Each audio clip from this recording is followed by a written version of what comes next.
ஓம் முருகா சரணம். வாழ்க வளமுடன். வெற்றிவேல் முருகனுக்கு ரோகரா. இன்றைய நாள் இனிய நாளாக அமைய எல்லாம் வல்ல அப்பன் முருகனின் அருள் அனைவருக்கும் கிடைக்கப் பெறுக.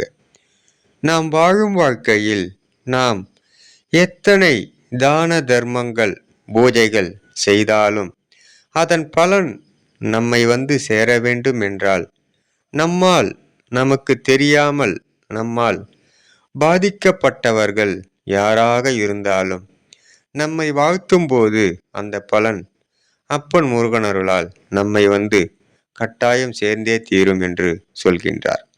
ஓம் முருகா சரணம். வெற்றிவேல் முருகனுக்கு அரோகரா. வீரவேல் முருகனுக்கு அரோகரா. அப்பனின் அருளாசி அனைவருக்கும் பெற்று சகல செல்வங்களுடன் வாழ எல்லாம் வல்லப்பன் முருகனின் அருள் அனைவருக்கும் கிடைக்கப் பெறுக. ஓம் முருகா சரணம். முருகனின் மகன் ரவி முருகன். ஓம் முருகா சரணம் சரணம் சரணம்.